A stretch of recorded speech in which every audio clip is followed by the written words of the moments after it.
Good morning, good afternoon, good evening and good night. जब भी आप हमारा वीडियो देखते हैं यू मोस्ट वेलकम। हेलो प्यारे विद्यार्थियों, मैं सूरज अमीर सेठ स्वागत करता हूं आपका। और NIOS class 10th Hindi medium science में हम स्टडी कर रहे हैं।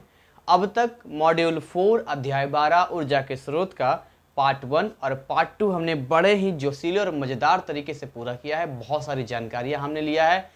ये हमारा पार्ट 3 है और इसमें बाकी के मुझे लगा अगर नहीं भी मैं देता फिर भी आपको समझ में आ जाता, क्योंकि बहुत सारी जानकारी मैं पार्ट 1 पार्ट 2 में ऑलरेडी दे चुका हूँ। बट मुझे ऐसा लगा कि एक पार्ट और बनाना चाहिए और बाकी की चीज़ों को कंप्लीट करना चाहिए। सो आइए स्टार्ट करते हैं। देखिए, मैंने आपको क्या बताया था, मैंने आपको बताया था कि ऊर्जा के दो स्रोत होते हैं। ये ऊर्जा है और ऊर्जा के जो स्रोत हैं वो कितने स्रोत हैं? दो स्रोत हैं। कौन कौन है? एक है नवीकरणीय और एक है अनवीकरणीय। तो नवीकरणीय जो है वो बिल्कुल वाईफाई की तरह होता है, यानी नो डॉट। आपके पास बहुत वाईफाई है, कोई लिमिट नहीं है, आप जितना इस्तेमाल करते हैं कीजिए। रिन्यूएबल वापस, यानी एक समय अवधि के पास वापस लाया जा सकता है।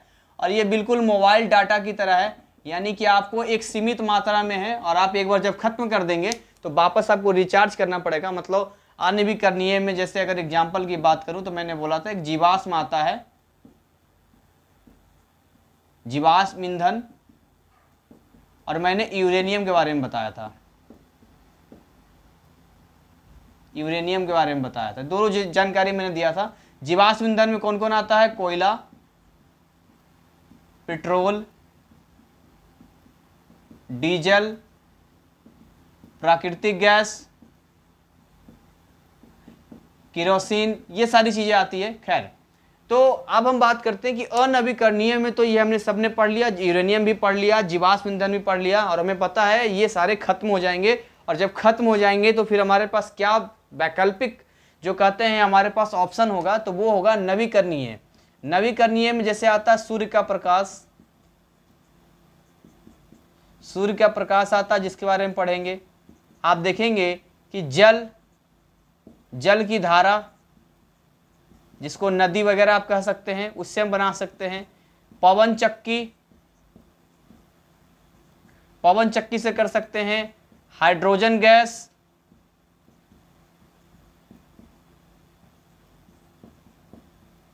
इनके बारे में एक एक जानकारी ले लेंगे। देखिए, इनमें तो फिर भी था कि जीवाश्म ईंधन में क्या आता है, इनमें प्रॉब्लम ये था पॉल्यूशन होता है, यानी प्रदूषण होता है।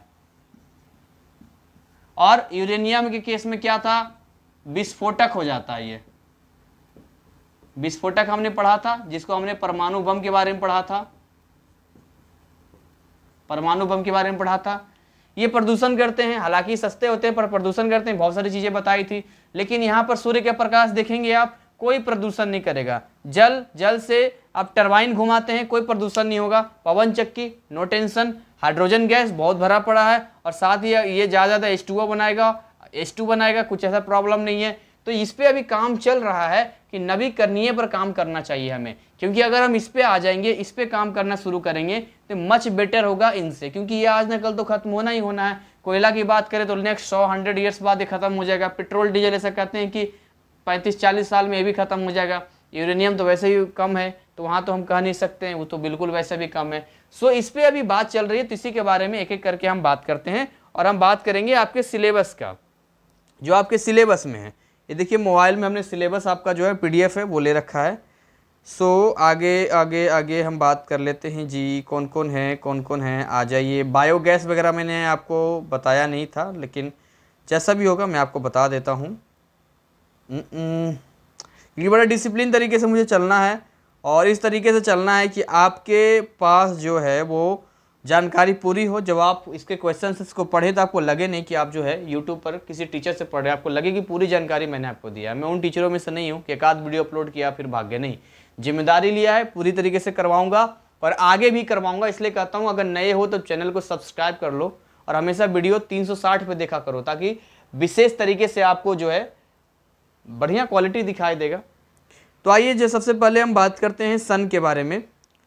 तो अगर मैं सन के बारे में बात करूं तो आप देखिए कि ऊर्जा के नवीकरणीय स्रोत में ग्रीन हाउस गैस वगैरह दिक्कत, प्रदूषण बढ़ता है, कार्बन डाइऑक्साइड बढ़ जाता है, ओजोन का परत की भी क्षति होती है जो पराबैंगनी किरणों को रोकता है, ग्रीन हाउस इफेक्ट बढ़ जाता है।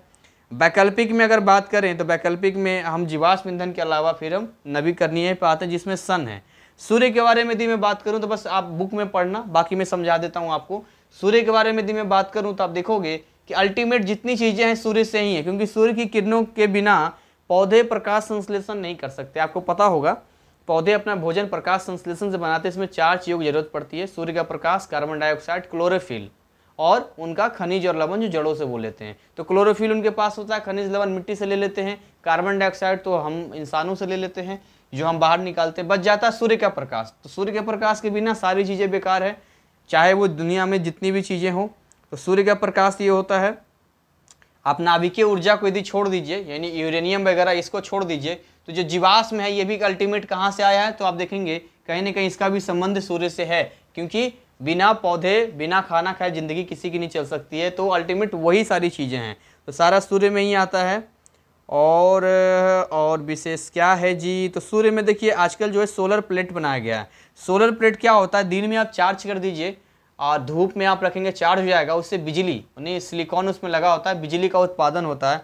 और इसके अलावा सौर कुकर होता है, एक बॉक्स होता है जिसके अंदर जो है सूर्य के प्रकाश से एक ऊर्जा को, तापीय गर्म ऊर्जा को रखा जाता है, जिससे वो कुकर का काम करता है, खाना बनाने का काम करता है। कुछ लाभ के बारे में यदि बताऊं तो सौर ऊर्जा के उपयोग से पर्यावरण में किसी प्रकार का प्रदूषण नहीं होता। मैंने पहले ही बोला था, इससे कोई भी प्रदूषण नहीं होता है, क्योंकि इसका अर्थ है ना तो रासायनिक अपशिष्ट ना ही विषैले गैसें बनती हैं। यहाँ तो यहाँ अगर यूरेनियम की भी बात करूँ तो कुछ ऐसे रेडियोधर्मी पदार्थ बच जाते हैं जिनको डिकम्पोज करना मुश्किल हो जाता है। कहाँ डिकम्पोज करें, जीवाश्म ईंधन में प्रदूषण बन जाता है, लेकिन ये आसान है और इसको सौर ऊर्जा बोलते हैं। सूर्य के प्रकाश को हम लोग सौर ऊर्जा के नाम से जानते हैं। यहाँ पर मैं लिख देता हूँ, यहाँ से जो ऊर्जा मिलती है इसको हम बोलते हैं सौर ऊर्जा। ये है आपका सौर ऊर्जा, किसको नाम से जानते हैं। तो सौर ऊर्जा का उपयोग व्यवहारिक कार्यों जैसे कि प्रकाश प्राप्त करने, तापन के लिए किया जाता है, चाहे वो आपका सोलर प्लेट हो या सौर कुकर हो।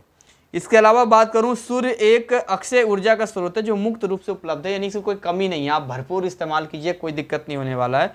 सौर ऊर्जा को विद्युत ऊर्जा में रूपांतरित कर बहुत सारे कार्यों में उपयोग लाया जा सकता है। इस पर बात अभी चल रही है कि किस तरीके से सौर ऊर्जा को, अभी तो सोलर प्लेट बना है, तो और ऐसा कैसा हो जाए, ऐसी सी गाड़ियां भी आएगी कि जो आपके सनलाइट से वो चार्ज हो जाएगा और उसके बाद आप अपनी गाड़ी को बिना डीजल बिना पेट्रोल के चला सकते हैं। अभी तो फिर भी इलेक्ट्रिसिटी की ज़रूरत पड़ती है। तो ऐसे करके जो है किस तरीके से विद्युत पैदा किया जा सकता है और बेटर कैसे हो सकता है, तो सोलर प्लेट से विद्युत भी बन जाता है आपका। तो ये सारी जानकारी अच्छा है।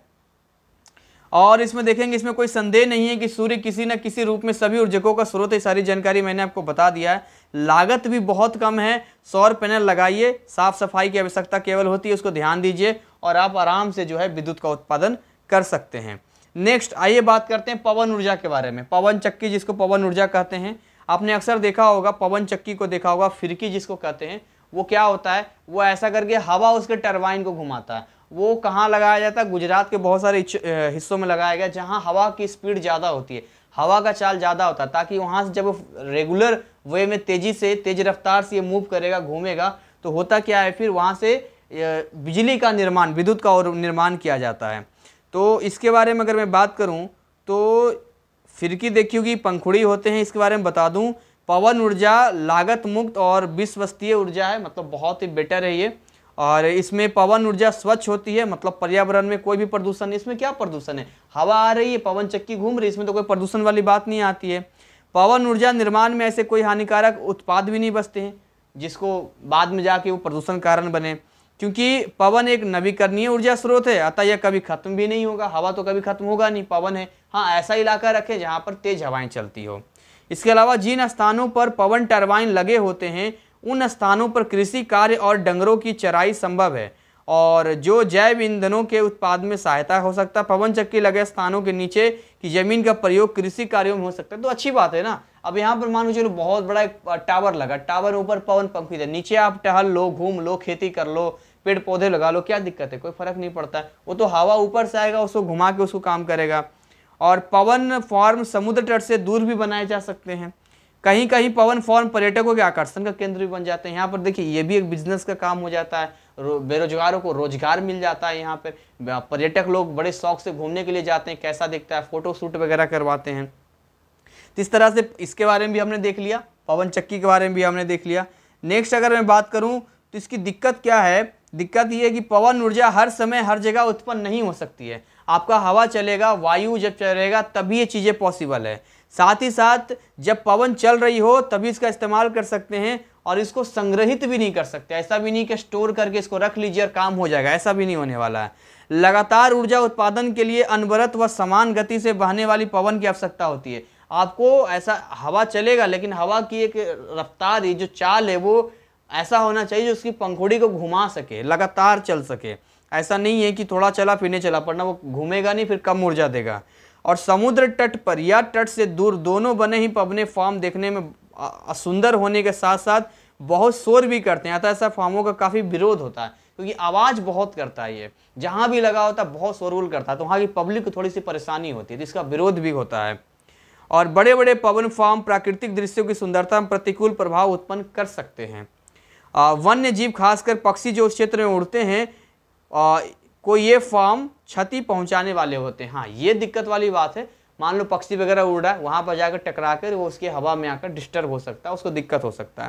तो ये कुछ चीज़ें हैं जो पवन चक्की के बारे में मैंने आपको बताया, और बाकी सारी जानकारियाँ दिया है। पुराने कालों में कहता है पवन चक्कियों का उपयोग ऐसे मशीनों को चलाने में किया जाता था जो अनाज को पीसने और पानी को पंप करने का कार्य कर सके। तो एक पवन फार्म पे बहुत सारे पवन टावर लगाए जाते हैं। आजकल तो बड़े लेवल पे किया जाता है ताकि इलेक्ट्रिसिटी को किया जाए। अगर मैं स्पीड की बात करूं तो 25 किलोमीटर पर आवर की हवा पवन गति, अगर हवा की स्पीड कितनी होनी चाहिए तो मैं आपको लिख दूं 25 किलोमीटर पर आवर होना चाहिए। अगर पवन चक्की है तो यहाँ जो हवा है वो हवा होना चाहिए 25 किलोमीटर पर आवर, मतलब 1 घंटे की रफ्तार जो होनी चाहिए 25 किलोमीटर। इतनी रफ्तार से हवा होगी तभी उसकी पंखुड़ी को घुमा पाएगा, और तब जाके ये पवन चक्की काम करेगा, विद्युत में आएगा। तो पवन ऊर्जा के बारे में बताने के बाद आइए बात करते हैं जल ऊर्जा के बारे में। तो जब जल ऊर्जा के बारे में बात, पवन ऊर्जा हो गया, पवन चक्की से बनता है पवन ऊर्जा। मैं लिख देता हूँ पवन ऊर्जा, ठीक है, सौर ऊर्जा, पवन ऊर्जा। आइए जल के बारे में बात करते हैं। तो पानी भी ऊर्जा का मुख्य स्रोत जिसे जल विद्युत ऊर्जा कहते हैं। जल धारा को बोलते हैं जल विद्युत ऊर्जा। ये भी बहुत आसान है। क्या होता है, एक टरबाइन लगा होता है। देखिए अभी स्क्रीन पर जरा ध्यान से देखिए, स्क्रीन पे आपको दिख रहा होगा एक टरबाइन लगा होता है, और टरबाइन पे बांध जो बना हुआ होता है, वो बांध के पानी को टरबाइन पे गिराया जाता है। जब बांध के पानी को टरबाइन पे गिराया जाता है तो वो टरबाइन मूव करना शुरू करता है। जब मूव करना शुरू करता है और वहाँ पर और भी चुंबक वगैरह लगे होते हैं जो विद्युत का उत्पादन करते हैं, और बड़े लेवल पे विद्युत का उत्पादन किया जाता है। तो इस तरीके से यहाँ पर जो है इस रूप में इसका काम किया जाता है। यानी कि आपका जो पानी का दाब है वो जो टरबाइन घूमता है वो गतिज ऊर्जा में आ जाता है, और गतिज ऊर्जा आने के बाद वो बन जाता है जनरेटर वगैरह होता है। तो आपने देखा जनरेटर को घुमाना पड़ता है, तो वो बन जाता है फिर विद्युत ऊर्जा में। इसके बारे में अगर बात करूं तो जल विद्युत ऊर्जा के रूप में यह ऊर्जा का एक नवीकरणीय स्रोत है, ऑलरेडी नवीकरणीय है। इसमें लागत के संगत उत्पादन होता है तथा अन्य अनवीकरणीय ऊर्जा स्रोतों की तुलना में यह अधिक उत्पादक भी है। यानी कि इसमें क्या है, प्रदूषण भी नहीं है, किसी प्रकार की दिक्कत भी नहीं है, और यहाँ विद्युत का भी उत्पादन हो जाता है। इससे ना तो कोई अपशिष्ट बनता है तथा ना ही प्रदूषण फैलता, क्योंकि इसमें रासायनिक पदार्थों का कोई भी प्रयोग नहीं होता है। नेक्स्ट अगर मैं बात करूं तो विद्युत ऊर्जा के उत्पादन के काम आने वाले पानी को सिंचाई व अन्य कृषि कार्यों में पुनः उपयोग किया जा सकता है, क्योंकि बांध में जो पानी होती है उस पानी को टरबाइन पे ही तो गिर रहा है, फिर पानी को फिर से वापस जो पानी नीचे गिरा है उसका इस्तेमाल नदियों में हो सकता है, या तो फिर खेती बाड़ी के काम में भी किया जा सकता है। लेकिन कुछ चीज़ें और भी हैं, कुछ इसकी लिमिट भी है। क्या लिमिट है, देखिए जल विद्युत ऊर्जा संयंत्र को हम अपने इच्छानुसार हर कहीं पर नहीं लगा सकते। रीजन, क्योंकि बांध होगा वहीं पर काम होगा, अपनी इच्छा से आप हर जगह नहीं लगा सकते हो। जहां पर भी इनको लगाया जाए वहां बहुत ही प्रबल जल की धारा होनी चाहिए, क्योंकि अगर वाटर की स्पीड नहीं होगी, जैसे यहाँ पर हवा के था तो हवा लिख दिया है, हवा अगर हवा है, वायु है, तो 25 किलोमीटर पर आवर होना चाहिए, तब ये पवन चक्की घूमेगा। ठीक वैसे ही वहां पर बांध होना चाहिए, और बांध में वहां जल की धारा होनी चाहिए, तभी तो वो घूमेगा वो। और काफी ऊंचाई का जल स्रोत होना चाहिए, क्योंकि जितनी ऊंचाई पर होगा फिर वो पानी जब गिरेगा तो ज्यादा वेग होगा। जब ज्यादा वेग होगा ज्यादा गतिज ऊर्जा होगा। ज्यादा गतिज ऊर्जा क्यों होगा? क्योंकि गतिज ऊर्जा का फॉर्मूला क्या होता है? गतिज ऊर्जा का जो फॉर्मूला होता है वो होता है हाफ mv², और जो स्थितिज ऊर्जा का फॉर्मूला होता है वो होता है mgh। यानी जितना हाइट, ऊंचाई जितना ज्यादा होगा स्थितिज ऊर्जा उतना ज्यादा होगा, और जितना ज्यादा स्थितिज ऊर्जा होगा उतना ही ज्यादा वो गतिज ऊर्जा में कन्वर्ट करेगा, बदलेगा वो। तो ये बहुत ही इंपॉर्टेंट है कि ऊंचाई वाली जगह पर होना चाहिए। बांध बनाने में अत्यधिक लागत आती है। हाँ, बांध बनाने में खर्च बैठता है, लागत लगती है, और ऊर्जा के उत्पादन के लिए पर्याप्त परिणाम व सतत रूप से प्रबल जलधारा की उपलब्धता आवश्यक है। लगातार आपको ये मेंटेन करके चलना होता है, तभी जाके ये काम होता है। तो ऐसा ये अब आता है एक भूतापीय ऊर्जा। तो आइए यहाँ पर मैं लिख देता हूँ नीचे, यहाँ पर यहीं पर लिख देता हूँ भूतापीय ऊर्जा। ये भी एक ऊर्जा है। हाइड्रोजन के बारे में भी जान लेंगे। तो हमने क्या क्या सीखा? देखिए यहाँ पे हमने सौर ऊर्जा के बारे में सीख लिया, जल के बारे में सीख लिया, पवन के बारे में सीख लिया। अब हम सीखने वाले हैं भूतापीय ऊर्जा के बारे में। हम इसके बारे में सीखने वाले हैं, डबल गुड लगा देता हूं मैं, यानी भूतापीय ऊर्जा के बारे में सीखने वाले हैं हम लोग। तो भूतापीय ऊर्जा भी एक वैकल्पिक सोर्स है। तो अगर भूतापीय ऊर्जा की बात करें तो जैसा कि आप जानते हैं ज्वालामुखी के फटने से नीचे का जो कोर होता है, जो भी आपका कहते हैं ना कि नीचे पिघला हुआ अवस्था में जितने मेटल होते हैं, सारी चीजें होती है, वो बाहर आ जाती है, वही पहाड़ का निर्माण हो जाता है। तो कई बार भूतापीय ऊर्जा का मतलब है नीचे जो आपका ज्वालामुखी फटने से जो हीट है, जो उष्मा है, उसका भी इस्तेमाल होता है, क्योंकि उसका जो भाप होता है उससे फिर टरबाइन घुमाया जाता है। पर्पस क्या? टरबाइन घूमना चाहिए। अब ऐसे थोड़ी आपको भेज देंगे आप चले जाओ और आप ऐसे लटक लटक के घुमाओगे, ऐसे थोड़ी होता है। कोई जाएगा लटक जाएगा या कोई खींच लेगा, पंखा थोड़ी हो रहा। वो बड़े लेवल पे होता है, विद्युत का निर्माण हो रहा है। समझिए बात को, ये आपको समझना पड़ेगा। ये सारा ड्रामा इतनी चीजें क्यों करनी पड़ रही है? इसलिए करनी पड़ रही है क्योंकि बड़े लेवल पे काम करना है। हमारे पास बहुत ऑप्शन है। हम जीवाश्म ईंधन से भी कर सकते हैं, लेकिन देखा प्रदूषण हो रहा है। यूरेनियम से भी कर सकते हैं, देखा विस्फोटक हो सकता है वो, और उसमें भी बहुत खतरा है और जल्दी यूरेनियम मिलता भी नहीं है। फिर आते हैं नवीकरणीय पे। तो नवीकरणीय में ना प्रदूषण ना कुछ, हाँ कुछ लिमिटेशंस हैं जिसपे भी काम करने की जरूरत है। तो ये कहता है कि वास्तव में ऊष्मा प्राप्त करने के लिए प्राकृतिक स्रोतों को जाना होगा। यह रोमन काल जितना पुराना है, जब आग की बजाय पृथ्वी की आंतरिक ऊष्मा का प्रयोग घरों में गर्म रखने अथवा नहाने के लिए पानी को गर्म करने में किया जाता था। रोमन में पहले होता था, पृथ्वी के अंदर जो गर्मी थी उससे वो लोग गर्म पानी वगैरह करके रखते थे, गर्म खाना करने काम करते थे, जहाँ अगल बगल में चीज़ें होती थी, वो ज्वालामुखी वगैरह जो होता था। और वर्तमान में पृथ्वी की आंतरिक ऊष्मा का प्रयोग विद्युत के उत्पादन में मुख्यतः उन क्षेत्रों में जहाँ विवर्तिक प्लेटों गति देखने को मिलती किया जा रहा है। और देखिए इसके बारे में आपको इंटरेस्टिंग फैक्ट बताऊं, जहाँ मेरा घर है राजगीर, वहाँ पर जो है गर्म कुंड का झरना है। गर्म कुंड का झरना का मतलब पहाड़ से पानी निकलता है। आप नेट पर सर्च करेंगे राजगीर गर्म कुंड का झरना, तो आप देखेंगे कि वहाँ पर जो है रेगुलर 24 आवर्स जो है एक ऐसा सिस्टम है कि पहाड़ से रेगुलर गर्म पानी निकलता रहता है। अब ऐसा भी नहीं है कि बहुत खौला हुआ पानी होता है, इतना होता है कि ठंड के दिनों में हमें अच्छी तरीके से याद है, जब भी मैं वहाँ बचपन वहीं मेरा बीता है, तो जब मैं वहाँ पर सुबह सुबह 3 या 4 बजे अपने दोस्तों के साथ हम निकल जाते थे, और निकलने के बाद शायद ही ठंड के दिनों में, गर्मियों में तो खैर गर्म पानी से कोई नहाता नहीं है, लेकिन ठंड के दिनों में हम लोग कभी ऐसा होता नहीं था घर पे नहाते थे, हमेशा बगल में 15-20 मिनट की दूरी था, आराम से गए, आराम से प्राकृतिक पहाड़ी इलाका है, घूमे फिरे और वहाँ गर्म कुंड का झरना का एंजॉय लिया। तो उन्होंने क्या किया, मगरमच्छ को मुंह बना दिया है, उससे वो गर्म पानी निकलता है, एक कमरे सा बना दिया, तालाब जैसा बना दिया। हम लोग मस्त गए, जैसे भैंस को देखा है ना पानी में डूब के बैठा होता है, हम लोग सुबह सुबह 4 जगह मस्त एकदम डूबे रहते थे और वहाँ गर्म गर्म पानी निकल रहा है। सोर्स बना हुआ है, एक्चुअली वो सोर्स बना हुआ है। ये क्या है, भूतापीय ऊर्जा का ही एक पार्ट होता है। तो पहाड़ के अंदर ऐसा कुछ कहते हैं सल्फर है या कुछ इस तरह के, बहुत लोगों ने पता लगाने की कोशिश की पर ये चीज़ें क्लियर नहीं हो पाई। गंधक वगैरह कुछ सल्फर बोलते हैं, कुछ बोलते हैं इस तरह से। तो वो इलाका पहाड़ी, कहीं ज्वालामुखी, कभी बहुत साल पहले ऐसा हुआ होगा कुछ ऐसा कि वहाँ पर ज्वालामुखी फटा होगा और कुछ हिस्सा ऐसा रह गया होगा कि पानी का सोर्स वहाँ बन गया होगा और वो अभी भी वहाँ पर गर्म हिस्सा होगा और वहाँ से जब पानी गुजरता होगा तो गर्म हो जाता होगा। अब जरा आप दिमाग लगा के सोचो कितना गर्म होता होगा। पहाड़ अगर आता होगा तो कम से कम 1-2 किलोमीटर पीछे से आता होगा और 1-2 किलोमीटर पीछे आने के बाद भी जब वो पानी नीचे गिरता है, मतलब कुंड जो सिस्टम नीचे पहाड़ से नीचे दिया गया है, सुरंग सा बना दिया गया है, अलग अलग कुंड बना दिया गया, आप देखना यूट्यूब पर बहुत सारे वीडियो आपको मिल जाएंगे। तो उसमें जो क्या किया, वहां भी पानी गर्म मिलता है, तो कितना हीट वहां पर होता होगा जो यहाँ भी हीट मेंटेन रहता है। थोड़ी दूरी पर जाओगे तो बहुत सारे, इस तपोवन नाम का एक जगह है, तपोवन में तो इतना खौलता हुआ पानी निकलता है, इतना थोड़ी दूरी पर है, वहां पर उसी इलाके में आता है। इतना खौलता हुआ पानी आता है कि अगर आप चावल को एक कॉटन के कपड़े में, सूती कपड़े में बांध के वहां पर डाल दोगे तो वो भी उसको बॉयल हो जाता है। उसका उल्टा देखोगे, एक जगह पर एक ऐसा है ककोलत के नाम से, जहां बिल्कुल ठंडा है, एकदम ठंडा, मतलब जून जुलाई के महीने में आपको कम्बल उड़ा देगा। आप कहोगे सर आप तो कैसे जगह पर रहते हो सर, मजा आ गया, आप तो बचपन के दिन आपको। हाँ यार, बचपन के दिन याद तो आते हैं। अब दिल्ली एनसीआर में आ गए हैं, 1000 किलोमीटर की दूरी है। अब ऐसा होता है साल 2 साल में जाना होता है, बड़ा मिस करते हैं। 5 पहाड़ियाँ हैं और ऊपर से देखो ना पूरा मैच करता है, भूत तापीय ऊर्जा बढ़ा रहा हूँ, मैं तो इमोशनल हो गया एकदम से, याद आ गया मुझे वो सारी चीज़ें। खैर, तो ये जो चीज़ें भी याद आए ना कि रोमन के लोग उसको गर्म पानी को नहाने काम करते थे, तो वो मुझे अचानक से याद आ गया कि अभी भी इस तरह की चीज़ें हैं। तो अब हमारे सामने मूल प्रश्न ये है कि भूतापीय ऊर्जा को प्राप्त कैसे किया जाए।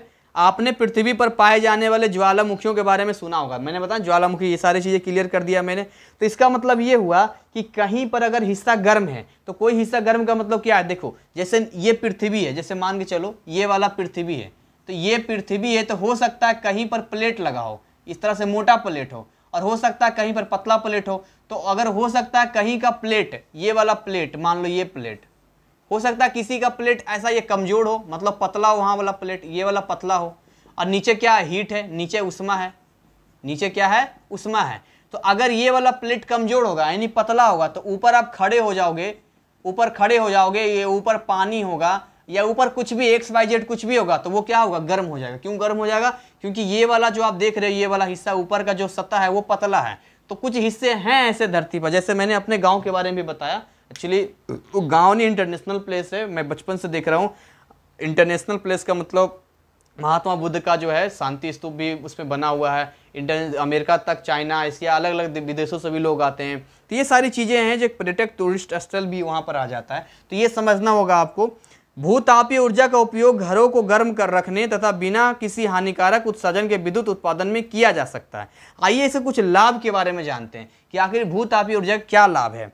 तो दूसरे विद्युत स्टेशनों की तरह भूतापीय विद्युत स्टेशनों से किसी भी प्रकार का प्रदूषण नहीं होता। मैंने पहले क्लियर कर दिया, इनमें से आप किसी में चले जाओ, किसी में आपको प्रदूषण नहीं दिखाई देगा, क्योंकि प्रदूषण का कोई सवाल ही नहीं खड़ा होता है यहाँ पे।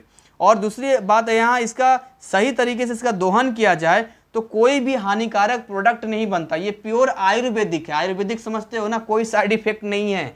वो तो भारत का दुर्भाग्य है कि हम अपने ही आयुर्वेद के ऊपर हीन भावना से देखने लग गए। हमारे पढ़ाई लिखाई में ऐसा डाल दिया गया कि हम केवल अंग्रेजी दवाइयों भागने लग गए, और अंग्रेजी दवाई ठीक तो करता है लेकिन साइड इफेक्ट बहुत ज़्यादा, बिल्कुल जीवाश्म ईंधन और यूरेनियम की तरह।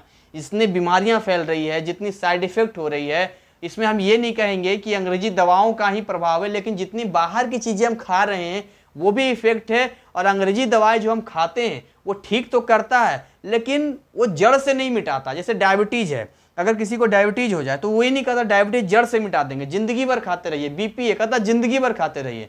और कोई भी केमिकल वाली रसायन चीजें आप शरीर के अंदर खाएंगे तो ऑब्वियसली वो पॉइजन का काम करेगा, और वही काम जैसे जीवाश्म और यूरेनियम करते हैं। जबकि ये सब के सब जो दिखा रहे हैं सारे आयुर्वेदिक में आता है। आयुर्वेदिक का मतलब है तुलसी का पत्ता ले लीजिए, नीम का पत्ता ले लीजिए, हल्दी जो घर में इस्तेमाल करते हैं, मसाले करते हैं, इन सबसे कोई साइड इफेक्ट नहीं है और पूरा का पूरा रिजल्ट देते हैं। हाँ, जानकारी आपको होना चाहिए, वो हम लोग के दिमाग को जानबूझ के ऐसा हीन भावना देखने को मजबूर किया गया ताकि अपने ही बारे में हम अपना चिकित्सा नहीं कर सके।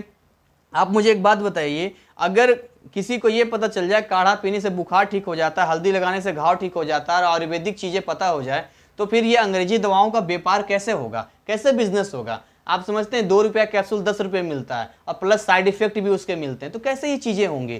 तो ये बिल्कुल जीवाश्म ईंधन और यूरेनियम की तरह है, लेकिन ये क्या है, ये थोड़ा सा वक्त लगेगा लेकिन दुनिया की नज़र में आएगा। वैसे हमारा आयुर्वेद काफ़ी विकसित है। कहते हैं आज से 2500 साल पहले आचार्य सुश्रुत जो थे वो उनके पास बहुत सारे इंस्ट्रूमेंट थे, बहुत सारे इंस्ट्रूमेंट थे, 100+ इंस्ट्रूमेंट्स थे, जैसे कैंची, औजार, ऑपरेशन, मोतियाबिंद का ऑपरेशन हो गया, या बहुत बड़े बड़े ऑपरेशन जो है वो उसी समय कर देते थे। सोचो, आयुर्वेद से कर देते थे। तो आज आयुर्वेद में कहीं ना कहीं रिसर्च करने की जरूरत है, जैसे कि नवीकरणीय संसाधनों में रिसर्च करने की जरूरत है। अभी हम पूरी तरीके से अनवीकरणीय संसाधनों पर ही आश्रित हैं, इस पर ही काम चला रहे हैं, लेकिन हमारे पास एक विकल्प है कि हम नवीकरणीय संसाधनों को और बेटर कर सकते हैं, और स्टडी करके और बेटर किया जा सकता है ताकि भविष्य में प्रदूषण भी नहीं हो और काम भी हो जाए। चलिए आगे बात करते हैं। भूतापीय ऊर्जा संयंत्रों को चलाने की लागत बहुत कम होती है। अरे भैया देखो, नीचे तो उष्मा है, ऊपर है तो इसमें लागत तो कम रहेगा ही रहेगा। वैसे अगर जैसे मेरे गांव में गर्म कुंड का झरना है, गर्म पानी आता है, वैसे कोई रेगुलर गर्म पानी करेगा तो कितना हीट कोयला जलाना पड़ेगा, ये करना पड़ेगा, वो करना पड़ेगा। लेकिन वो कुंड का पानी है, ऊपर से कहाँ से पानी आ रहा है, पहाड़ से, वो रेगुलर गर्म है, उसे गर्म तो नहीं करना पड़ा, तो उसमें क्या लागत है? कुछ लागत नहीं है। हम लोग जाते हैं मस्त नहा के आते हैं बिंदास एकदम से, एकदम सुबह सुबह, एकदम सुबह का मौसम, 4-5 बजे का, पहाड़ी इलाका, ठंडी हवा, मस्त एकदम से। तो भूतापीय ऊर्जा चलाने की लागत बहुत कम होती है, क्योंकि इनमें केवल एक वाटर पंप को चलाने की आवश्यकता होती है, इसे ऊर्जा संयंत्र द्वारा उपलब्ध कराया जाता है। और इसके अलावा इसमें ईंधन को खरीदने, एक स्थान से दूसरे स्थान तक ले जाने और इसके शोधन आदि में कोई लागत नहीं होती है, बिल्कुल कोई लागत नहीं होगी। भूतापीय ऊर्जा संयंत्र स्वच्छ एवं सस्ते नवीकरणीय ऊर्जा का स्रोत है। हमारे पास विकल्प है, ऐसा नहीं है कि हम केवल कोयला, पेट्रोल, डीजल पर ही आश्रित रहें, हम इस पर भी काम कर सकते हैं, इस पर भी आगे बढ़ा जा सकता है। भूतापीय ऊर्जा संयंत्रों से दिन में 24 घंटे विद्युत उत्पन्न की जा सकती है, बिल्कुल किया जा सकता है, इसमें कोई लिमिट नहीं है, कोई दिक्कत नहीं है, आप बड़े आराम से इसका कर सकते हो। जैसे मैंने बताया, हमारे जहाँ गाँव है वहाँ पर जो अभी भी 24 घंटे जो है गर्म पानी आता रहता है, 24 घंटे गर्म पानी आता रहता है, मतलब गर्म पानी करने की जरूरत नहीं है, ऑलरेडी गर्म पानी आता रहता है। भूतापीय ऊर्जा संयंत्र सामान्यतः छोटे होते हैं और आसपास के पर्यावरण या प्राकृतिक दृश्य पर बहुत कम प्रभाव डालते हैं, कोई ऐसा इफेक्ट नहीं है। लेकिन इसकी भी कुछ सीमाएं हैं, यदि सही तरीके के दोहन न किया जाए तो भूतापीय ऊर्जा से प्रदूषक भी उत्पन्न हो सकते हैं। दूसरी बात क्या है, भूमि में सही तरह से खुदाई न करने पर हानिकारक खनिज व गैसों की सृष्टि हो सकती है। यदि अगर यहाँ से लीक कर गया या कुछ ऐसा हो गया, या ज्वालामुखी के फटने का डर हो सकता है, या फिर कुछ नीचे की चीजें बाहर आ सकती है। दीर्घकालीन अवधि में भूतापीय ऊर्जा संयंत्र लगे क्षेत्रों से वाष्प के निःशेष हो जाने का खतरा होता है। तो ये तमाम चीजें हैं, जो इसकी कुछ लिमिट भी हैं। वैसे पृथ्वी के बारे में बात करूं तो पृथ्वी को 3 हिस्सों में बांटा गया है, प्रवार, आंतरिक कोड और बाह्य कोड। मतलब 3 हिस्से हैं, प्रवार सबसे ऊपर वाला, नीचे वाला आंतरिक क्रोड है, सबसे बाह्य जो है बाह्य क्रोड हो गया आपका। तो आंतरिक क्रोड पृथ्वी के केंद्र में होता है, ये आप देखेंगे यहाँ पर आंतरिक क्रोड पृथ्वी के केंद्र में होता है, ये केंद्र है इसका। यहाँ पर क्या होता है, आंतरिक क्रोड होता है, यहाँ पर क्रोड आंतरिक क्रोड हो गया, यहाँ पर ये पृथ्वी केंद्र में हो गया। जैसे जैसे हम पृथ्वी के केंद्र की ओर बढ़ते हैं तो दाब और ताप बढ़ता है। एक मूवी थी हॉलीवुड की, कौन सी मूवी है मुझे ध्यान नहीं आ रही, जिसमें वो दिखाते हैं कि वो उनको जो है धरती के नीचे जाके कुछ सही करना होता है, क्योंकि भूकंप आ रहा होता, हलचल हो रही होती, प्लेटें वो डिस्टर्ब हो रही होती है। अब मूवी का नाम एग्जैक्टली मुझे नहीं पता, आप सर्च कर सकते हो। तो अर्थ के बारे में दिया है कि किस तरीके से वो अंदर जाते हैं, बड़ी मुश्किल से वो जिंदा बच के आता है, क्योंकि अंदर इतनी गर्मी होती है, इतना टेम्परेचर होता है, इतना प्रेशर होता है।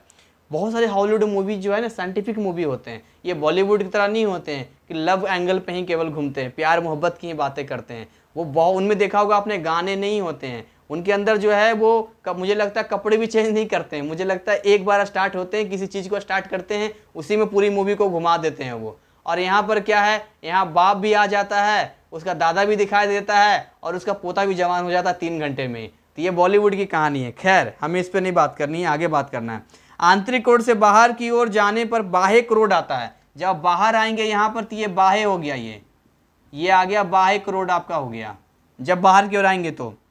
और इसके बाद प्रवार और अंत में परपट्टी आती है। इसके बाद अगर आप आएंगे तो ये वाला होता है प्रवार, सबसे बाहर वाला हो गया प्रवार। उसके बाद अगर आप बात करेंगे अंत में परपट्टी। परपट्टी का मतलब समझते हैं, मैं लाल पेन से अगर बना दूं यहाँ पे, परपट्टी का मतलब हो गया बाहर का, ये इसको बोलते हैं परपट्टी, ये परपट्टी हो गया ये। तो ये सबसे बाहर का है, तो मैंने क्या बोला, जिसका प्रवार पतला होता है। जैसे अंदर ये हो गया आंतरिक, फिर हो गया बाह्य, तो यहाँ पर उष्मा बहुत ज्यादा है, जिसका प्रवार कम है तो वहां पर क्या होगा, उष्मा रेगुलर उसको टच देता रहेगा। तो इस तरह से ये कहते हैं कि प्रवार प्रपट्टी के नीचे वाली परत जो 2900 किलोमीटर गहराई पर स्थित होती है। ओ, परपट्टी जो आपको दिख रहा है, परपट्टी के नीचे प्रवार 2900 किलोमीटर के अंदर होता है। इसका मतलब ये हुआ कि जहां पर आप खड़े हैं, जो परपट्टी है उसके 2900 किलोमीटर लगभग 3 कितना kilometre, oh my God, kilometre है ये, 2900 किलोमीटर है, मतलब आप समझ लो मीटर भी नहीं है। 2900 किलोमीटर नीचे जाएंगे तो आपको प्रवार मिलेगा। इसका ताप होता है 870 डिग्री सेल्सियस, सोच के देखो 870 40 डिग्री सेल्सियस, अभी गर्मी का दिन है, मेरे हालत खराब हो रखा है, लगातार मैं तीसरा पार्ट बना रहा हूँ, एक एक दिन में 3-3 पार्ट लगातार पार्ट बन रहा है, तो मुझे इतनी गर्मी लग रही है, आपको इतनी गर्मी लगती है, तो 870 डिग्री सेल्सियस कितना टेम्परेचर होगा आप सोच के देख सकते हो। 100 डिग्री सेल्सियस में पानी उबलने लग जाता है।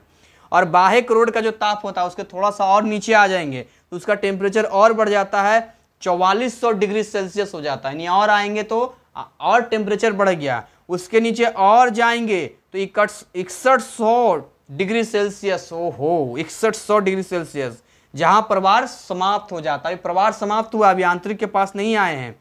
अब कहता है वहीं से बाह्य कोट प्रारंभ हो जाता है और वहां से 2250 किलोमीटर विस्तृत होता है, यानी 2250 किलोमीटर और अंदर आइए तो आपको आंतरिक कोड मिलता है कहां पे, 6400 किलोमीटर, पृथ्वी की सतह से 6400 किलोमीटर, यानी कहीं पर अगर गड्ढा किया जाए तो 6400 किलोमीटर नीचे जब जाएंगे तब जाकर मायने रखता है 6400 किलोमीटर, तब मिलता है कौन सा, ये मिलता है आपका आंतरिक कोड मिलता है। कहते हैं रूस में कई साल पहले से एक सुरंग किया जा रहा था, हालांकि उसको रोक दिया गया है, सुरंग किया जा रहा था, सालों साल ही सुरंग किया जा रहा था कि देखते हैं कितना नीचे तक हम जा सकते हैं। तो सुरंग हो रहा था, हो रहा है। अब इसके बारे में मुझे लेटेस्ट थोड़ा ध्यान नहीं आ रहा, आप इसको भी सर्च कर सकते हो कि रसिया में जो अभी इतना पता है कि उसको रोक दिया गया है कि आगे अब नहीं करना है या स्टार्ट है, वो तो चेक करना पड़ेगा। लेकिन मैंने इसकी जानकारी कहीं सुनी थी, देखा था कि उसके सुरंग बनाया गया है कि कितना जा सकता है। उन्हें लगता था कि हम पृथ्वी के आर पार हो सकते हैं, यानी यहाँ से छेद करके नीचे निकल सकते हैं, मतलब अगर रसिया में सुरंग करेंगे तो हम कहीं और निकलेंगे, यही हुआ ना इसका मतलब। तो देखते हैं वो इसके बारे में। तो ये आप जब आओगे 6400 किलोमीटर, ध्यान रहे 6400 किलोमीटर बहुत होता है, 2-3 किलोमीटर की बात नहीं चल रही, 6400 किलोमीटर की बात चल रही, जहाँ प्रवाह समाप्त हो जाता है, सॉरी यहाँ आंतरिक में आ जाते हैं। और सबसे नीचे की अगर मैं बात करूं तो सबसे आंतरिक का टेम्परेचर होता है 7000 डिग्री सेल्सियस। आप सोच के देखो 7000 डिग्री सेल्सियस मायने रखता है, 1500 डिग्री सेल्सियस पे लोहा पिघल जाता है और 7000 डिग्री सेल्सियस पर तो पता नहीं नीचे सब लिक्विड। मूवी देखना, मूवी का एग्जैक्टली मुझे नाम ध्यान नहीं आ रहा, आप ऐसे हॉलीवुड मूवी लिखोगे ना, अर्थ स्ट्रक्चर ऐसे कुछ डालोगे ना तो आपको कुछ ना कोई मूवी का नाम हॉलीवुड मूवी आ जाएगा, जिसमें स्पेशली यही दिखाया जाता है कि जब वो परपट्टी से परवार में जाता है तो उसको सुरंग में आना पड़ता है, तो उसके लिए एक स्पेशल सूट बनाया जाता है, मूवी के अंदर दिखाया जाता है। जो भी जैसे अंतरिक्ष में जाते हैं वैसे ही स्पेशल उसका एक जेट होता है, मतलब एक स्पेशल जेट होता है उसका, जो अंदर सुरंग को छेद करते हुए जाता है, फिर वो परवार से बाहर में एंटर करता है, वहाँ भी टेम्परेचर ज़्यादा होता है, तो उसी के अकॉर्डिंग उसको करना पड़ता है। और जब वो बाहर से आंतरिक में आता है तो इंटरनल में जाकर उसे कुछ सही करना होता है, यानी वहाँ कुछ डिस्टर्बेंस हो रहा होता है, जिसकी वजह से मूवी में दिखाते हैं कि भूकंप आ रहा होता है, क्योंकि प्लेट से बना होता है ना, प्लेट मूव करता रहता है तो भूकंप आ जाता है। तो उस मूवी को देखो, बहुत इंटरेस्टिंग मूवी है। आपको ग्रेविटी भी देखना है तो ग्रेविटी का देख लो, आपको अगर E=mc² आइंस्टाइन के देखना है तो लुइस, क्या नाम था मूवी का, लुइस नाम था ना, लूसी नाम था। अब देखो मेरे भाई से ही पूछना पड़ता है, लूसी बार बार भूल जाता हूँ। लूसी देख सकते हो, इसमें एनर्जी, पूरा मास जो है द्रव्यमान एनर्जी में कन्वर्ट हो जाता है। अगर आप देखना चाहते हो इस वाले प्रॉपर्टी पे, तो इस वाले प्रॉपर्टी पर भी आप हॉलीवुड मूवीज देखोगे तो डिटेल में आपको जानकारी देंगे। तो एनीवे, पृथ्वी के आंतरिक कोर का ताप अधिक होना ही भूतापीय ऊर्जा के दोहन का सिद्धांत है, यानी आंतरिक कोर में इतना ज़्यादा टेम्परेचर होता है कि इसी की वजह से जो है आप समझ सकते हैं कि ये जो ताप है यहीं पर हमें, यहाँ पर ये भूतापीय ऊर्जा का काम करता है। उसके बाद आपको जानकर हैरानी होगी कि जो महासागर है, महासागरों के बारे में आपने सुना होगा, तो जो महासागर हैं तो महासागर से भी ऊर्जा को बनाया जा सकता है। तो महासागर से ऊर्जा को बनाने का तरंग ऊर्जा होता है, ज्वारीय ऊर्जा होता है, महासागरीय जल के ताप में अंतर का उपयोग करते हैं। देखिए महासागर में क्या होता है ना, तरंगे उत्पन्न होती है।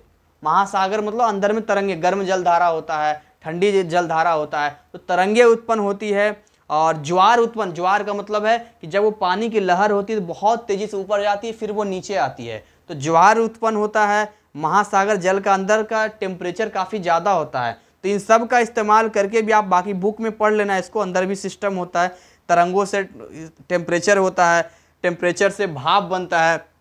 अभी देखो स्क्रीन पे एक फोटो आपको दिख रहा होगा, तरंग की दिशा दिख रहा होगा, वो भाप जा रहा होगा, वही टरबाइन को घुमाने काम करता है, और वही जब टरबाइन को घुमाता है यहाँ पे तो यहाँ जनरेटर चलता है और यहाँ से विद्युत का निर्माण होता है। ऑलरेडी वीडियो बहुत लंबा हो जाएगा, इसलिए हम लंबा नहीं करना चाहते हैं, तो इसको आप बाकी पढ़ोगे इसको महासागर के बारे में तो आपको ज़्यादा समझ में आ जाएगा। फिर भी अगर किसी को ना समझ में आए तो कमेंट सेक्शन में डाल सकता है, इस पर हम अलग से वीडियो बना देंगे। तो इस तरीके से हमने लगभग बहुत सारी जानकारी ले ली, ऊर्जा के बारे में जानकारी ले ली और बहुत सारी चीज़ें देख भी ली। बायोडीजल, एक बायोगैस के बारे में दिया है, जैव भार के बारे में दिया है, इसको भी एक बार देख लिया जाए। देखो ये जैव भार क्या होता है, जैसे एलपीजी गैस सिलेंडर आप बायोगैस कहते हैं, द्रवित पेट्रोलियम गैस, लिक्विड पेट्रोलिफाइड गैस होता है, इसको खाना बनाने का काम होता है। तो ये कहाँ से आता है, तो देखो इसको बनाया जा सकता है, जैसे कचड़ा हो गया, केले के छिलके, फलों के छिलके, इन सबको एक ऐसा सिस्टम बनाया जाता है, उसके अंदर डाला जाता है, वो जब सड़ता है, सड़ने से जो गैस बनती है उसी को बायोगैस कहते हैं और इसको जैव भार कहते हैं। इसका भी इस्तेमाल किया जाता है, बहुत लोग बायोगैस बनाते हैं, बिजली से इसका करते हैं, लेकिन ये भी एक लिमिट है। और बाकी यहाँ पर मैं आगे देखना चाहता हूँ, जब जैव भार, इसको जैव भार कहते हैं। जैव भार का मतलब होता है कि अपशिष्ट पदार्थों से बनाया जाता है। जब जैव भार के सीधे दहन से ऊर्जा का उत्पादन ना किया जाए तो इससे पर्यावरण को कोई हानि नहीं पहुंचती। ये भी अच्छी बात है, मैंने तो पहले ही बोला कि ये नवीकरणीय में आएगा, उसमें कोई दिक्कत नहीं होगा। बायोडीजल या अन्य ईंधन जो कि जैव भार से बनते हैं, ऊर्जा के स्वच्छ और व्यवहार स्रोत हैं, बिल्कुल बढ़िया रहेगा। जैव भार समग्र विश्व में उपलब्ध है, जैव भार हर जगह मिल जाएगा। गाय का गोबर ले लीजिए या फिर आप जानवरों का अपशिष्ट ले लीजिए।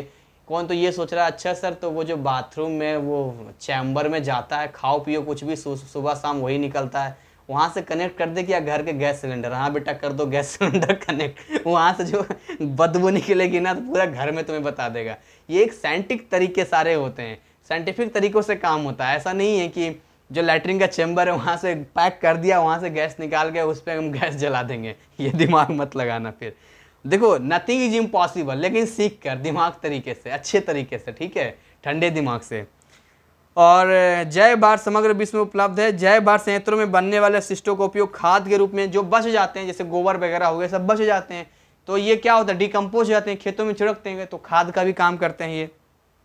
यद्यपि जैव भार एक नवीकरणीय पर इसकी भी कुछ सीमाएं हैं, जैसा जैव भार से बनने वाले जैव ईंधन या एथेनॉल पेट्रोल जितना ऊर्जा दक्ष नहीं है। मतलब ये कहाँ से रहेंगे, कोयला पेट्रोल डीजल उतना जैसा नहीं इसका है, इसका कैलोरी मान कम होता है। यदि जैव ईंधन का सीधे दहन किया जाए तो इसमें ग्लोबल वार्मिंग की समस्या बढ़ने के साथ साथ उत्सर्जन के बढ़ने से पर्यावरण प्रदूषण भी उत्पन्न होगा। हाँ जैव ईंधन है, सीधा डायरेक्टली इस्तेमाल करेंगे तो कहीं ना कहीं वो भी जीवाश्म का ही एक पार्ट है। इसे लाखों करोड़ों वर्ष लगा है यहाँ तक पहुँचने में, और आप सीधा जीवाश्म को जलाने की कोशिश कर रहे हैं तो ऑब्वियसली कार्बन डाइऑक्साइड पैदा होगा अगर सीधा जलाएंगे तो। जैव ईंधन का मुख्य घटक मीथेन गैस होता है जो पर्यावरण के लिए हानिकारक है। मीथेन गैस दलदली वाले इलाकों में होता है, तो मीथेन गैस सही गैस नहीं, फिर वो हानिकारक पर्यावरण के लिए हो सकता है।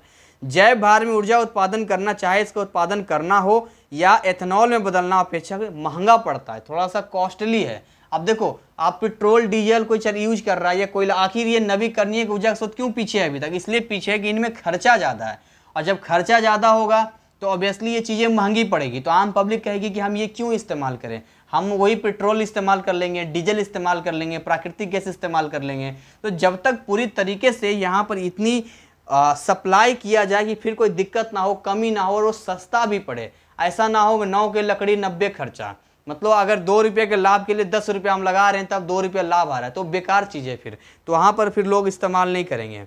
आइए अब आगे उसके बारे में नया हमने क्या क्या जाना, नया हमने भूतापीय जाना, जैव भार जाना, महासागर, इसे मिटा देता हूं मैं, 2 नई चीजें हमने जाना।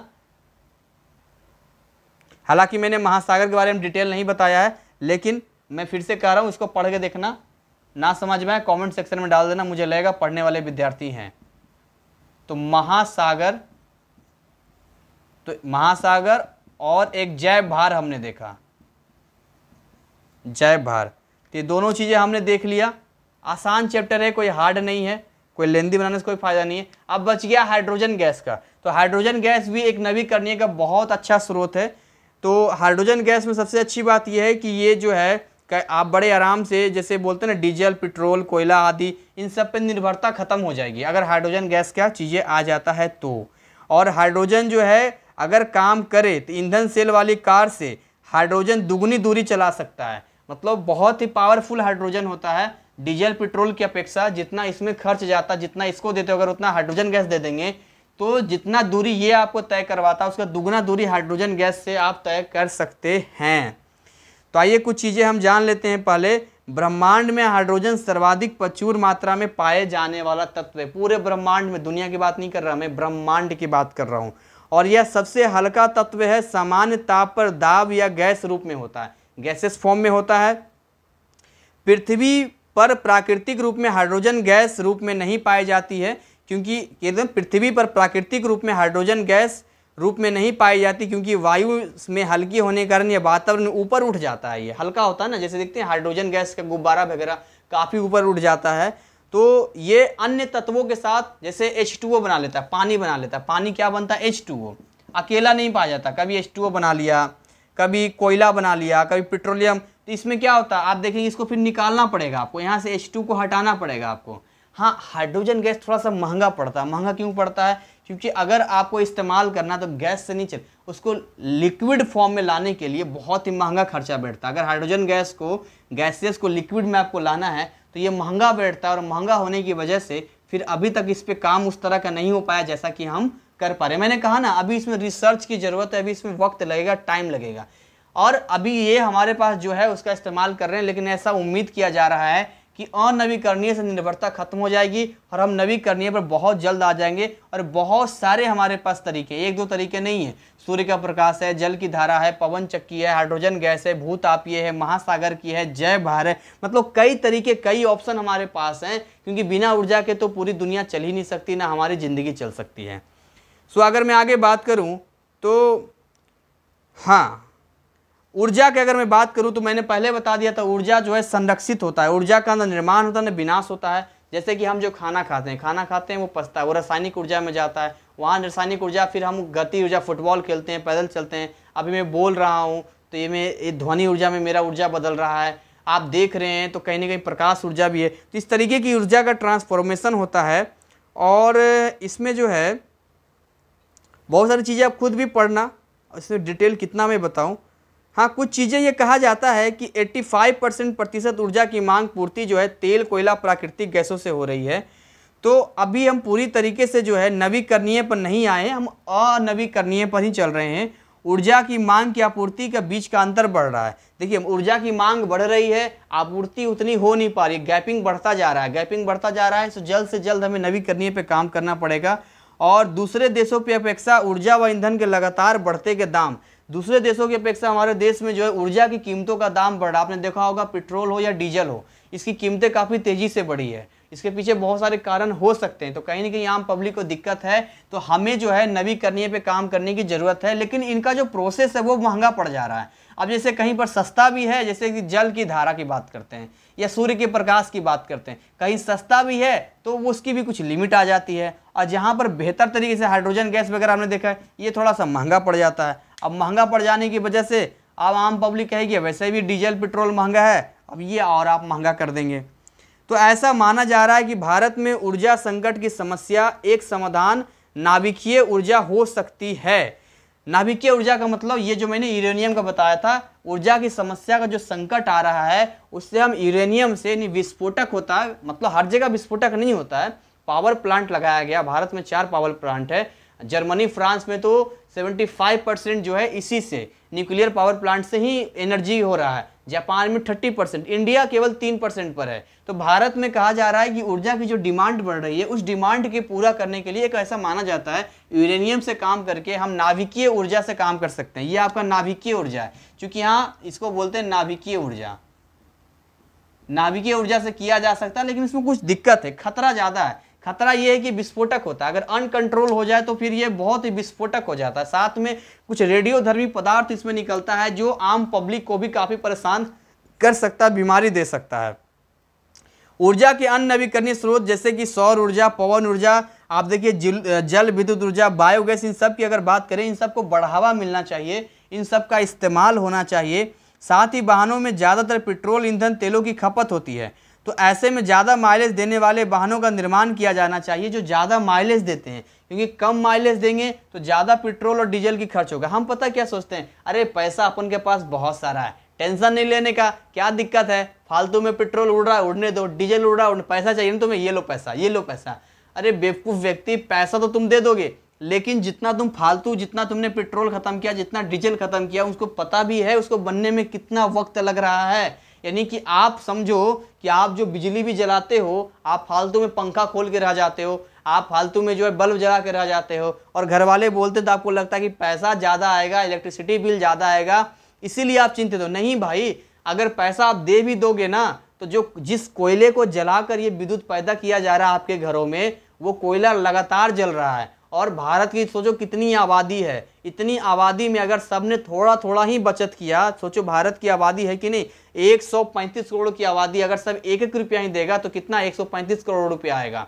तो ऐसे अगर हर घर में थोड़ा थोड़ा ही अगर विद्युत, जैसे फालतू पंखे ना चलाएं, फालतू बल्ब ना जलाएं, फालतू फ्रिज, फालतू टीवी, कई लोग टीवी खोल के सो जाते हैं, कई लोग कूलर चला दिए तो चल ही रहा है, पंखा चल रहा है, ये बात पैसे की नहीं आती है, बात इसकी आती है कि इसको बनाने के लिए जो है पीछे बहुत सारा, या तो पावर प्लांट से आ रहा है, यूरेनियम से आ रहा है, इसकी भी लिमिट है, ये भी बहुत कम है भारत के अंदर, ये भी आता अनवीकरणीय में, या तो कोयला जलाकर वहां पर भाप किया जा रहा है। तो ये सारी चीज़ों में भाई कोयला खत्म हो रहा है, 100 साल बाद कोयला दिखाई नहीं देगा।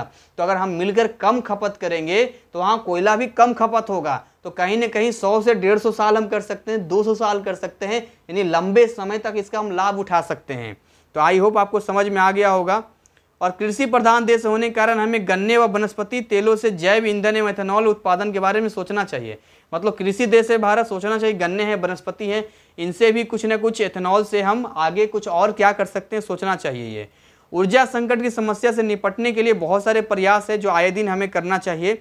जैसा कि अगर मैं आपको बता दूं कि उपयोग में न आने वाले पंखे, लाइट व विद्युत से चलने वाले अन्य उपकरणों को बंद कर दें, पानी के नल खुले न छोड़ें, ये भी बहुत जरूरी बात है। चावल, दाल आदि पकाते समय बर्तन को ढक दें और खाना पकाने के लिए केवल पानी की आवश्यकता मात्रा का ही प्रयोग करें। ज़्यादा पानी लेंगे, उसको सुखाने के लिए फिर क्या करना पड़ेगा, ज़्यादा गर्मी देना पड़ेगा। ये जो आपका गैस सिलेंडर आ रहा है, जो LPG आ रहा है, जो CNG आ रहा है, ये प्राकृतिक गैस आ रहा है, ये भी तो सीमित मात्रा में है ना भाई, क्योंकि इसको भी तो समय लगता है, लाखों करोड़ों वर्ष लगता है बनने में। मैं बात फिर से कर रहा हूँ, बात पैसा की नहीं आती। आज कोरोना के टाइम में लोगों की मौत हो रही है, थैला भर भर के लोग पैसा लेके गए, लेकिन वहाँ सीट नहीं थी, जगह नहीं थी, मरने वालों की संख्या बढ़ गई। पहले कहा गया था कि आप अपने शरीर को बचा के रखिए, इम्यूनिटी बना के रखिए, फालतू चीजें मत खाइए, अच्छे से रहन सहन कीजिए, तब तो ध्यान नहीं दिया। लेकिन जब वक्त पर सामने वो कहेंगे कि कितना भी पैसा ले लो, खूब पैसा ले लो, तो तुरंत थोड़ी ना कोई काम होता है।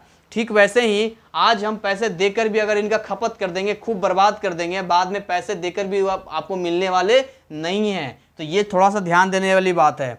इसके अलावा है कि यदि आप दालों को पकाने के पहले कुछ समय के लिए पानी में भिगो कर रखेंगे, इससे पकाने में ऊर्जा की आवश्यकता कम होगी। बहुत ही पॉइंट वाली बात है। दाल को पहले भिगो के रख दीजिए, उसके बाद आप पकाएंगे तो आप देखेंगे कि आपकी ऊर्जा जो है गैस कम लगेगा।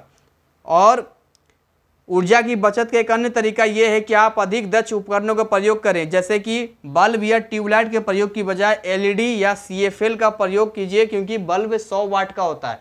100 वाट का मतलब समझते हो, वाट, P का मतलब क्या होता है, P की अगर बात करते हैं, पावर क्या होता है, P = W/T होता है। W/T का मतलब होता है 100 वाट का मतलब होता है 100 जूल और 1 सेकेंड। यानी कि अगर आप 100 वाट का बल्ब जलाते हो तो वो 1 सेकेंड में 100 जूल ऊर्जा खपत करता है, मायने रखता है मेरे भाई, 100 जूल ऊर्जा। ऐसे करके पूरे भारतवर्ष में यदि सब लोग ऐसे करके ये 100 वाट का बल्ब जलाना शुरू कर दे, तो सोच लो कि अगर हर घर में, मैं कहता हूँ कि अभी 10 वाट का या 5 वाट का बल्ब आ गया, 20 वाट का बल्ब आ गया, अगर हर घर से 80 वाट का ही 80 जूल ही खपत होगा, बचत होगा, तो करोड़ों घरों में लाखों करोड़ों जूल को हम बचा सकते हैं। और ये लाखों करोड़ों जूल फिर कहाँ पर बचेगा, जो कोयला फालतू जल रहा है विद्युत को बनाने में। फिर जैसे मान चलो रोजाना कोयला की खपत पूरे वर्ल्ड में, मैंने बताया था 1.9 अरब टन कोयला पूरे दुनिया में खपत होता है विद्युत को बनाने के लिए। तो अगर पूरी दुनिया के लोग ये सोच लें कि हम थोड़ा थोड़ा बचा के चलेंगे, तो मुझे लगता है कि 1.9 अरब टन की जगह 1.5 अरब टन भी हो सकता है, 1.6 अरब टन हो सकता है। जो 0.2, 0.6, 0.4 अरब टन बच रहा है वो अगले साल काम करेगा, वो अगले साल काम करेगा। इससे हम क्या सकते हैं, ज़्यादा दिन तक हम इसका लाभ उठा सकते हैं। तो आप LED बल्ब या CFL बल्ब का इस्तेमाल कर सकते हैं।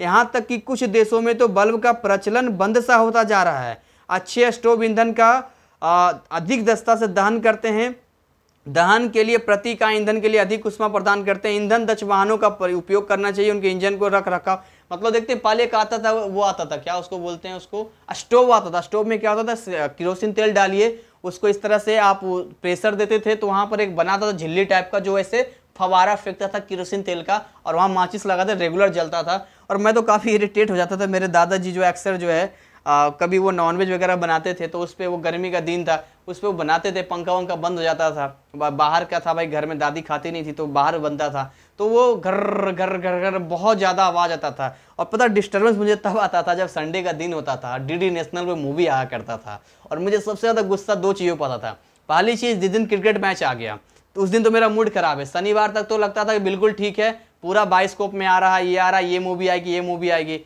और उस जमाने में जो है डीवीडी चला करता था, या तो DD1 में ज़्यादा लोग देखा करते थे। अब मन करता था देखना है देखना है देखना, खूब तैयारी। उस दिन पता चला खां खां खी खां खां, समझ में तो इंग्लिश आती नहीं थी, और वो स्टार्ट हो गया मैच, कमेंट्री भी हिंदी में नहीं इंग्लिश में। अब ये लो, अब मैच इंटरेस्ट बचपन में कहाँ बच्चों को होता अकेले, तो पूरा खूब कोसते थे, हे मैच वालों तुम लोगों का ना बेड़ा गर्क हो जाए, तुम लोग ना मेरा संडे खराब कर दिया, तुमने ये कर दिया वो कर दिया, खूब सारा। कई बार तो रोना रोना सा आ जाता था। पर क्या समय है आज, ये देखो स्मार्टफोन हाथ में है, वाईफाई घर में लगा हुआ, यूट्यूब एवरीथिंग, लेकिन टाइम नहीं है ऐसा कि हम उस तरह क्रेज से मूवी देखें। और दूसरा जो मैंने स्टोव के बारे में बताया, वो आवाज़ करता है, प्रदूषण भी करता है। तो इस तरीके से जो है ये चीज़ें हैं। तो यह केवल कुछ ही ऐसी आदतें हैं जिनके द्वारा काफ़ी अधिक ऊर्जा की बचत की जा सकती है। जहाँ ऊर्जा बचाई जा सकती है वहाँ हमें इसे बचाने के उपाय खोजने चाहिए। उदाहरण के लिए, यदि आपके पास ही किसी जगह पर जाना है तो वाहन का प्रयोग मत कीजिए, साइकिल से आप जा सकते हैं। क्यों जी, क्यों साइकिल पर जाएंगे? गाड़ी क्या मुफ्त में रखे हैं दिखाने के लिए? पड़ोसी क्या कहेगा हमारा हैं कि मर्सिडीज गाड़ी ले लिया है, मर्सिडीज छोड़िए पल्सर गाड़ी ले लिया है हैं। अब हम चश्मा वश्मा लगाते हैं, मस्त बाल को जेल वेल सेट करते हैं एकदम से, कि साइकिल पे घूमते जाएंगे। हमारी गर्लफ्रेंड क्या कहे, गर्लफ्रेंड को क्या साइकिल पे बैठा है? एक किताब वालों तुम लोग का दिमाग खराब हो गया, मतलब हमारी बेइज्जती करवा दोगे। भाई ये बेइज्जती वाली बात नहीं है, ये अंडरस्टैंडिंग वाली बात है। क्योंकि अगर आप थोड़ा थोड़ा बदलाव करेंगे तो पूरे दुनिया में बदलाव आएगा। ईंधन बचाने के लिए सार्वजनिक परिवहन का इस्तेमाल कीजिए। पता है यहाँ बस चलता है, बस में चले जाइए, अपनी गाड़ी है, क्या मतलब है। और कार्यकाल अकेले जाने के बजाय अपने सहकर्मियों के साथ ले जा सकते हैं। ओवरऑल देखिए एक जिम्मेदारी वाली बात आ जाती है, इसको बोलते हैं रिस्पॉन्सिबिलिटी। ये हम सब की जिम्मेदारी बनती है। जिम्मेदारी का मतलब बनता है कि अगर हम इस दुनिया में रह रहे हैं तो कहीं ना कहीं हम अपनी जिम्मेदारी से पीछे नहीं हट सकते। हम ये नहीं बोल सकते अरे हमारे एक करने से क्या हो जाएगा, ऐसा थोड़ी है कि हम बल्ब इतना जला देंगे तो फिर इससे क्या हो जाएगा। अरे कितना फर्क पड़ता है। लेकिन सोचो अगर आप ही की तरह सब सोचने लग जाए तो क्या होगा। इसी पर मैं एक कहानी सुनाना चाहता हूँ, क्योंकि जो मेरा उद्देश्य है, अब बात जिम्मेदारी पे आ गई है तो मैं ये यहाँ तक क्लियर करना चाहता हूँ। अब बात केवल सिलेबस तक नहीं है, ये केवल इमोशनली दिल तक टच कर रहा है, क्योंकि कहीं ना कहीं हम ऊर्जा का इस्तेमाल कर रहे हैं। और एक जिम्मेदार नागरिक होने के नाते हमारा पूरा कर्तव्य बनता है कि जहाँ भी हो हम ऊर्जा की बचत के बारे में सोचें, कम से कम उपाय के बारे में सोचें। तो मैं एक कहानी कहना चाहता हूँ। एक बार एक राज्य में बारिश नहीं हो रही थी। बारिश जब नहीं हो रही थी तो वहाँ की जो प्रजा थी बहुत ही परेशान थी, और वहाँ जो है कहते हैं कि एक सूखा सा आ गया था, खेती नहीं हो रही थी। तो एक छोटा सा जो है थोड़ा कुआं टाइप था जहाँ से लोग केवल पानी पी रहे थे, बाकी पानी का कोई सोर्स नहीं था, जो राजा के महल में केवल था। तो एक बार वहाँ से एक गुरु महाराज आते हैं, साधु आते हैं। तो वहाँ का जो राजा होता है वो कहता है महाराज कुछ बताइए, हमारे राज्य की प्रजा बहुत त्राहिमाम है, बारिश नहीं हो रही है। तो वो कहते हैं कि देखो बारिश नहीं हो रही है लेकिन मैं पानी की व्यवस्था कर सकता हूँ, लेकिन इसके लिए क्या करना होगा। तो बोले क्या करना होगा, बोले एक बड़ा सा गड्ढा करवाओ, ठीक है, तालाब बनवाओ और उसको ढक दो। ढक दो मतलब दिखना नहीं चाहिए अंदर क्या है। बोले ठीक है ढक दिया जाएगा।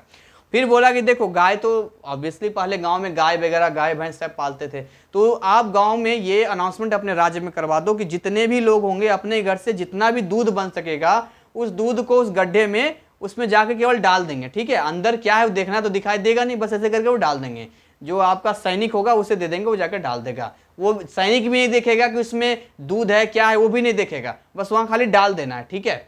अब हुआ क्या कि ये प्रोसेस चला 1-2 दिन का प्रोसेस चला। राजा बहुत खुश था, उसे लगा कि इतनी सारी प्रजा है, अरे तो दूध का तालाब बन गया होगा, महाराज ने ऐसा करवाया है तो। लेकिन जब वहां से कवर हटाया गया तो पानी का तालाब था, दूध का नामो निशान नहीं था।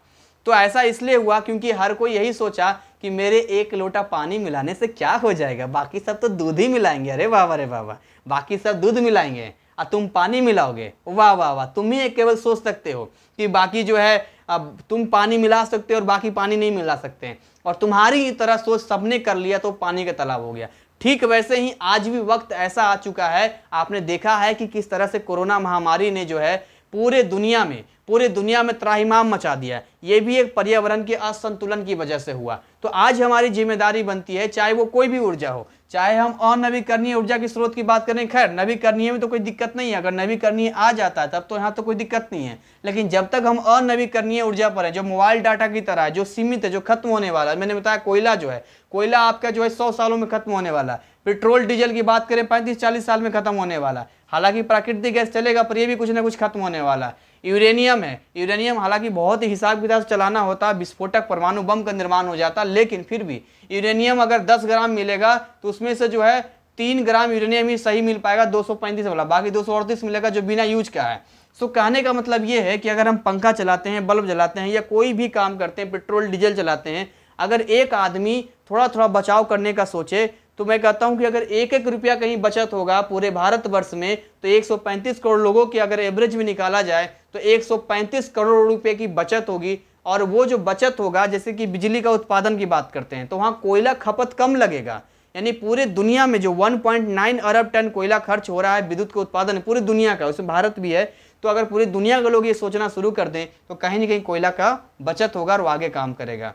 तो खैर इसी के साथ ये हम दमदार तरीके से हमने इस चैप्टर को पूरा किया और बहुत ही मजा आया, बहुत जानकारी सीखने को मिली, बहुत दिल खुश हो गया और आपको बहुत बहुत शुभकामनाएं। अध्याय 12 समाप्त हो चुका है और अब आप इस लायक हैं कि इस चैप्टर के सारे क्वेश्चंस को बना सकते हैं, समझ सकते हैं। हमारी शुभकामनाएं आपके साथ है। तो मिलते हैं अगले पड़ाव में। जय हिंद, जय भारत।